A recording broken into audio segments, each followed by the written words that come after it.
in it. You're not going to have it where the margins are out of kilter. You're not going to have it balled in a ball and then kind of flattened out. You're not going to take that into court. You want to make a very good appearance in front of the court.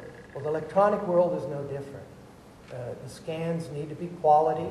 They need to, and obviously newer equipment. We've managed and intentionally kept out the requirements that you can't use old scanners. So you must have this version of PDF writer or whatever, so that as to not restrict access. On the other hand, think about trying to present the report. Newer scanners will make smaller PDF files, which of course will make Ken happy because smaller storage in their part, but also it'll come up quicker to the judge. It'll snap, and this will have an effect on the judge. Putting in links, as Donna was talking about, where we can, particularly within documents, and as things go along, I think we'll be able to do more outside of the document, I hope. At any rate, those let the judges in a large document get from one place to another. Do you have to do those things? No, you don't.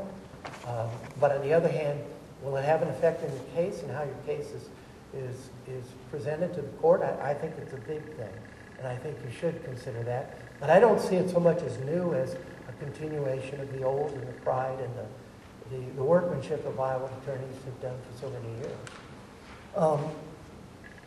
I do have a set of tips and tricks, by the way, and I've added some more onto that. And they're all pretty good, and they keep coming with more.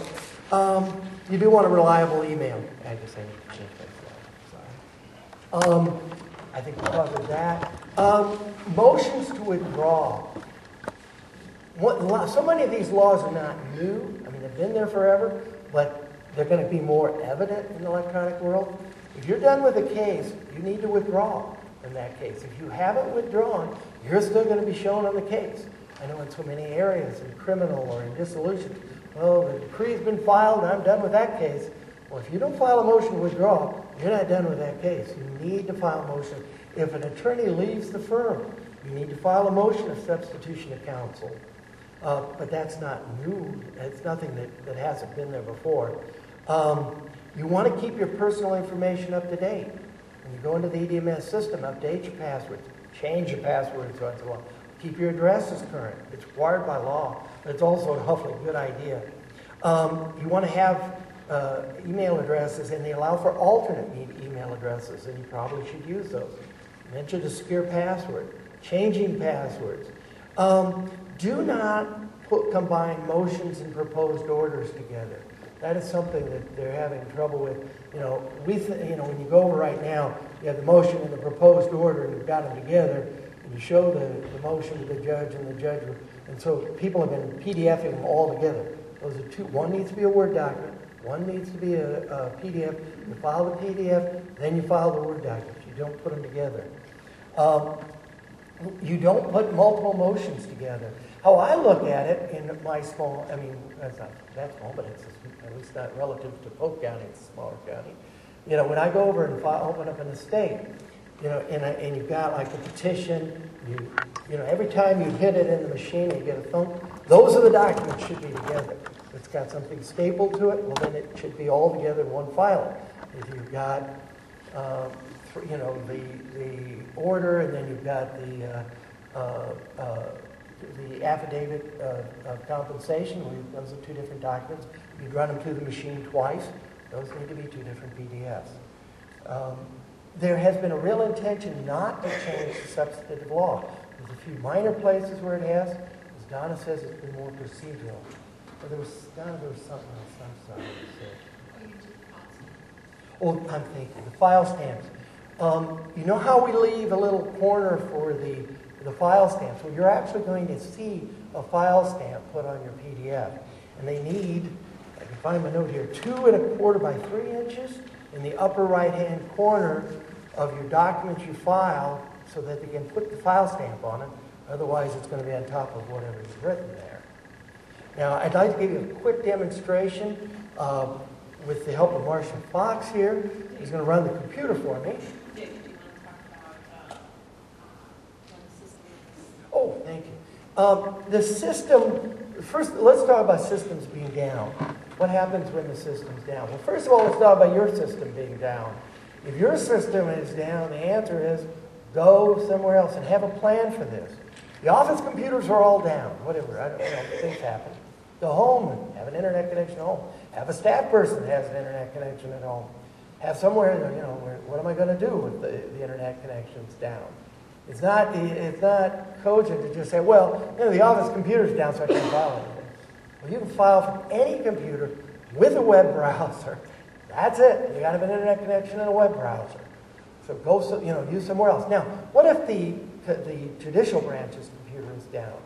In that case, they will send notice out to everyone that coming up, we've got to have a maintenance, and they're keeping that, and I think they've done pretty good, and they'll continue to. But it could happen. Judicial branch is going to be down. If it's going to be down, then try to file before it goes down. They tell you. And of course, if you can't file, I think that's a case where you go to the courthouse and take your document there. Or if it were to be later and there's no way, it might be time to talk to the judge the next day. The other thing, I'd be real careful about just thinking, well, anything goes wrong, I'll just go talk to the judge. I think the judge is getting pretty tired of that. And, I can wait to 11:54 and if something just kind of doesn't work right, well, then I'll just go talk to the judge in the morning. If you're waiting until 11:54, I don't think you're going to get a lot of. And Donna said, if you get an error, save the error message so you have that when you do talk to the judge. Okay. Now, let me talk about filing. This is what the interfaces look like. I'm just going to quickly take a minute to show you the file. To file something, you're going to log in with the username and password. Initially, you won't have one. You'll have to go and get one. It's very similar to signing up for anything else you've signed up for online. Whether you're buying tickets for the airline or anything else. Name, address, phone number, they give you, but you get in there, I hope. She's going to get me in there. Oh, yes, you did call me David. Okay.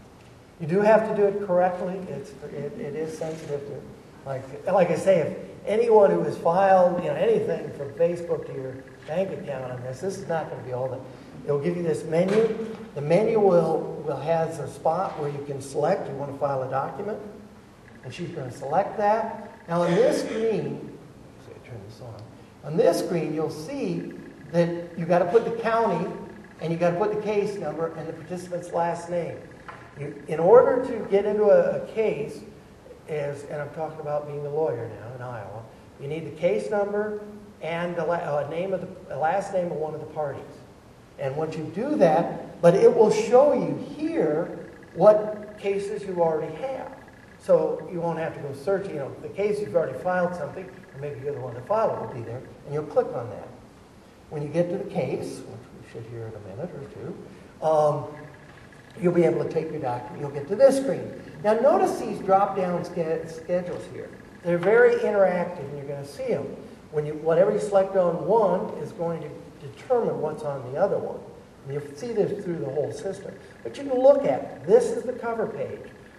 This is not really a piece of paper. In the paper world, there isn't such a document. It's not considered a document filed in the court. But it's what tells the clerk what kind of document. Where should I put it? You can see it gives you a long list of, and we're going to file a brief. So she's going to select brief out of that. This, by the way, this is the kind of error that is sometimes considered minor if you called it a brief and it was really something else the clerk perhaps could fix. The clerk cannot change your PDF that you're filing. When you get down here, you notice you can select it as sealed, confidential, or electronic presentation. I'm not using that here, but if you want it to be electronic presentation, this is where you click it. If you click that checkbox, you don't want to put anything else with it, just the word readable document. Then down here, you're going to say check location.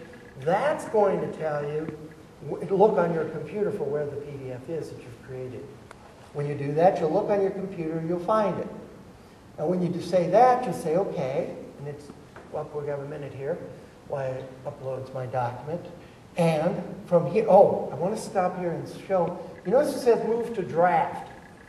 If it times out on you, 30 minutes is what Ken said at initially. If it times out, it'll save it as a draft. Or you can save it as a draft and say, well, I'm not really quite right about this. I want to wait a little while and then I'll come back in the system. Or I want my partner to look at this or something. You can do that and save it as draft. When you're ready, you go to next.